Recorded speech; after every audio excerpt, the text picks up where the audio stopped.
What's the news? Watch this. Are you going to say something? I just want to say, There it is. I'm trying to be very respectful to everybody because they deserve it. Why? But let me say that, no, because you deserve it. But let me say this. I don't think Washington understands how ticked off we truly are. Think about the conversation that we're having right now. You brought up the single-payer system, emulating Canada. You know, we're looking at a president that just gave $20 billion to Argentina. We're hearing about or witnessing what I consider to be a retribution tour. And even though to some degree I don't blame him because of how people went after him, still it appears to be counterproductive. We're listening to this kind of stuff while a young man walked up to the microphone and said that he had to leave here to go and work on DoorDash to help pay for his daughter's tuition. Meanwhile, everybody up here getting paid. But he ain't. This is this kind of stuff right here. That's how you know, and I'm not accusing any of you directly or personally of feeling this way. I'm just talking about the apparatus that is Washington, the nation's capital.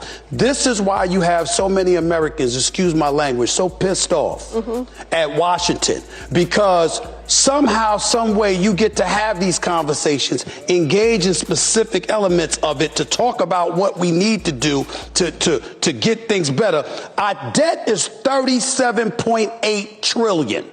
Somehow, some way, the taxpayer's been paying this, been throwing money, because we all look at our check, and it's been going to the government. And somehow, some way, you're supposed to be doing something constructive and productive enough to make sure that we don't have that kind of deficit. It isn't happening. A government shutdown is going on right now. A man has to work on DoorDash when he's really an air traffic controller that we applauded. And we're up here talking about how much some money is going to cost. And the only person that don't have a check coming is him. You know what I'm going to do? I'm going to take a break. All right.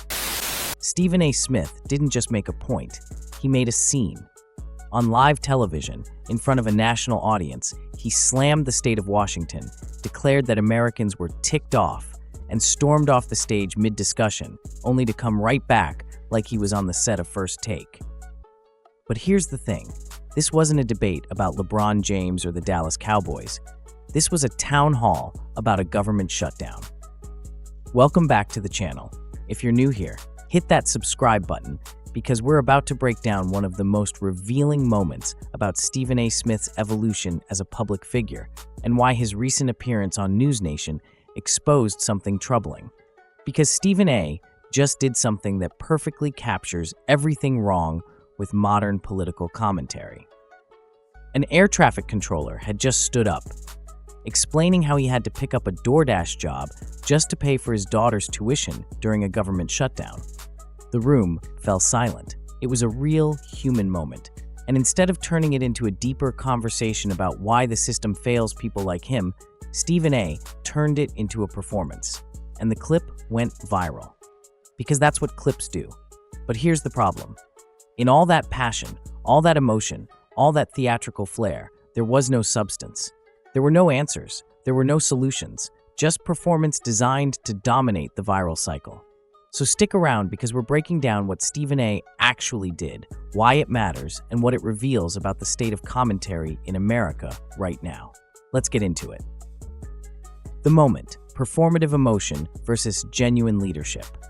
An air traffic controller walked up to a microphone at a NewsNation town hall. He's been with the FAA for 16 years. He's worked through multiple shutdowns. And now, during this one, he's driving for DoorDash after work to pay for his daughter's tuition. That's a real moment. That's a moment that demands substance. That demands actual thinking about solutions and policy. That demands leadership. Stephen A. heard that story, and he responded with a rant. A passionate, emotionally charged, well-articulated rant. He talked about how Washington doesn't understand how angry Americans are. He talked about the debt. He talked about how people are struggling while politicians collect paychecks. And then he walked off the stage. Now, in the moment, that might have felt powerful. It might have felt like someone finally saying what everyone's thinking. It might have felt like a leader standing up for working people. But here's what it actually was: television. It was production. It was a first-take moment transplanted into a political forum. Because everything about it was choreographed for maximum clip potential. The timing was perfect, the emotional arc was perfect, the dramatic exit was perfect. It was a 3-act structure designed to trend on social media. And it worked. The clip went viral. People shared it, people talked about it. Stephen A. dominated the conversation. But did anything actually change? Did anyone actually learn something about how to solve the government shutdown? Did anyone come away with actionable understanding? No, because the moment wasn't about solutions. It was about spectacle. What could have happened instead? Charles made a point that's worth dwelling on. I would have liked to hear Stephen A. Smith say, look, these are the things that I would have done to ensure that we as a nation wouldn't find ourselves at a political impasse. Because right now the Republicans and the Democrats cannot agree. And the Republicans are going to need a majority of votes to get whatever bill that they want passed. And the Democrats are not budging. So there's so much polarization in the political climate. There's so much polarization in the government. And I think it would have been a good time for Stephen A. Smith to educate the audience members and kind of let them know how we got here. He said Stephen A. could have used that moment to actually educate the audience. He could have broken down how government shutdowns happen.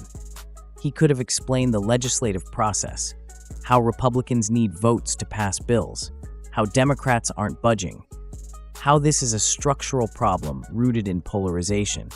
He could have gone through the actual policy positions that voters were choosing between. He could have said, look, if you voted for Trump, these are the specific policies he promised, and here's how they're contributing to what you're experiencing right now. If you voted for Harris, these are her positions on government spending and fiscal responsibility. He could have challenged the audience member. You voted for someone. Based on their stated positions, why are you surprised at the outcome you're getting? That would have been substantive. That would have been educational. That would have equipped people with actual understanding. Instead, Stephen A. delivered a speech that sounded great in sound bites but offered nothing actionable. He made people feel heard, but he didn't make them smarter. He made them angry, but he didn't give them tools to change anything. In a political setting, that's the difference between commentary and leadership. That's the difference between someone who wants to dominate a conversation and someone who actually wants to help people understand. The formula that's now backfiring. Here's what's important to understand. Stephen A. has built his entire media career on a specific formula: confrontation, passion, theatrics, big reactions, dramatic moments. It works great on First Take. It works great in sports commentary because sports is entertainment. Sports is designed to generate passion and debate. But Stephen A. has been expanding into politics, and the formula is starting to backfire. Because in sports, the theatrics are justified. People want passion. They want to see commentators get fired up about games and athletes and rivalries. That's what they're signing up for. But in politics, people need something different. They need analysis. They need context. They need understanding.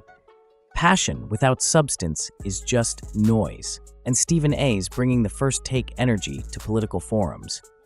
He's bringing the walk-offs and the dramatic gestures and the fire and brimstone rants to places where people are actually looking for solutions. It's not working. Or rather, it's working in the short term, generating clips and trending topics, but it's failing in the long term because it's not actually serving any purpose other than self-promotion. The pattern, from showman to hollow. This isn't an isolated incident. This is a pattern. We've seen similar arcs before with figures like Jason Whitlock and Skip Bayless. They built their brands on confrontation and big personalities, and as that formula started to lose its power, they needed bigger and bigger reactions to stay relevant. More spectacle, more drama, more outrage, and eventually the brand started to hollow out. The spectacle became so divorced from substance that people stopped taking them seriously. Stephen A. is following that same trajectory. He's mastered media dominance. He knows how to command a room. He knows how to trend. He knows how to make people pay attention. But he's losing credibility in the process. Because every time he delivers passion without substance, every time he walks off a stage instead of diving deeper, every time he chooses the viral moment over the real conversation, he's revealing that he's not actually interested in solving problems or helping people understand. He's interested in staying relevant. He's interested in dominating the conversation. He's interested in his brand. And as he drifts further into politics, where people actually expect answers and solutions, that brand is starting to look hollow. The larger problem, performative commentary in America. But this isn't just about Stephen A. Smith. This is about something much larger happening in American media right now. We're living in a moment where news, sports, and politics have completely merged into one content economy. And in that economy, outrage equals engagement, spectacle equals reach, drama equals relevance. There's no incentive to go deep. There's no incentive to educate. There's every incentive to provoke, to shock, to deliver moments that people can't look away from. Stephen A. storming off a NewsNation panel isn't random. It's the natural next step in a system that rewards virality over truth. It's what happens when the line between discussion and performance completely disappears. Because if you're a media figure in 2025, you know that a thoughtful analysis of government shutdowns won't trend, but a dramatic walk-off will. You know that explaining fiscal policy won't get shared, but righteous anger will. So you choose spectacle. You optimize for the algorithm. You design your moments for maximum social media impact. And the collateral damage is that nothing actually gets better. Nobody actually understands anything. We just get more outrage, more noise, more performance. Why this matters. The cost of performative commentary. Here's what worries me about this pattern. It's not that Stephen A. walked off a stage, it's that walking off a stage with no substance, no solutions, no actual leadership is now treated as a win. The audience clapped, social media loved it, news outlets covered it. It was treated as a powerful moment. But what actually happened? An air traffic controller shared his pain, and instead of getting answers, he got entertainment. That matters. Because when people are genuinely struggling, when they're working multiple jobs to pay their bills, when they're stressed about government dysfunction, they need actual information and leadership. They need someone to help them understand what's happening and what can actually be done about it. They don't need spectacle. They don't need someone to validate their anger and then walk away. They need substance. And the more that Stephen A. and figures like him choose performance over substance, the worse it gets. Because it sets a precedent. It tells the next generation of commentators, the way to be successful is not to go deep. It's to go big. Not to educate, to entertain. And we end up with a public discourse that's all heat and no light, all performance and no substance. The uncomfortable truth about Stephen A. Let me be clear about something. I don't think Stephen A. is a bad person. I don't think he doesn't care about working people. I don't think his anger about the government shutdown is fake. But I do think he prioritizes his brand over actual leadership. I do think he chose the viral moment over the substantive moment. I do think he treated a moment of real human pain as an opportunity for content. And that's the distinction that matters. It's not about whether he cares. It's about whether he's willing to do the hard work of actually thinking through problems and proposing solutions, or whether he just wants to yell about how bad things are. Yelling about how bad things are is easy. Anyone can do it. It requires passion and volume, not substance. Real leadership requires going deeper. It requires actually thinking through problems. It requires educating audiences. It requires proposing solutions. It requires being willing to sit through difficult conversations instead of walking off the stage. And Stephen A. isn't doing that work. He's choosing spectacle instead. What this reveals about modern commentary. The reason this moment is so revealing is because it exposes the entire system we're living in. A NewsNation town hall is supposed to be a forum for real conversation about real problems. It's supposed to be a place where people can ask tough questions and get real answers. It's supposed to be about solving problems. Instead, it became a platform for a media personality to produce content. It became a stage for spectacle. It became an opportunity to generate a viral moment. And that's not Stephen A.'s fault alone. That's the system we've built. We've created economic incentives for spectacle. We've rewarded performers over thinkers. We've prioritized engagement over understanding. Stephen A. is just operating within that system brilliantly. He's not doing anything different from what the system asks of him. He's just being really, really good at it. But the cost is real. The cost is a public discourse that doesn't actually solve anything. The cost is people like that air traffic controller feeling heard for a moment, but not actually helped. The cost is all of us getting further from actual solutions. The final word, passion without substance, is just noise. Here's what I want to be clear about. Stephen A. Smith can be passionate. He should be passionate about things like working people struggling during government shutdowns. But passion without substance is just noise. It's just performance. A real leader would have heard that air traffic controller's story and said, here's how this happened. Here's why it keeps happening. Here's what we need to do to fix it. Here's what I would propose. Instead, Stephen A. gave a speech that felt good in the moment, but changed nothing. And that's the model we're now accepting for commentary. We're accepting spectacle as a substitute for substance. We're accepting performance as a substitute for leadership. We're accepting viral moments as a substitute for actual solutions. Until we stop rewarding that model, until audiences stop clicking on clips of walk-offs and start demanding actual substance, nothing's going to change. Stephen A. is just giving us what we're asking for. We're the ones who need to demand better. If you made it this far, you clearly care about getting real analysis instead of just entertainment. That's what we try to do here every single week. So if you haven't subscribed yet, now's the time. Hit that subscribe button. Turn on notifications so you don't miss when we drop new videos. Drop a comment down below. What's your take? Do you think Stephen A. was wrong to walk off? Do you think he should have gone deeper into policy? Do you think the system is just built this way? Let's have a real conversation in the comments.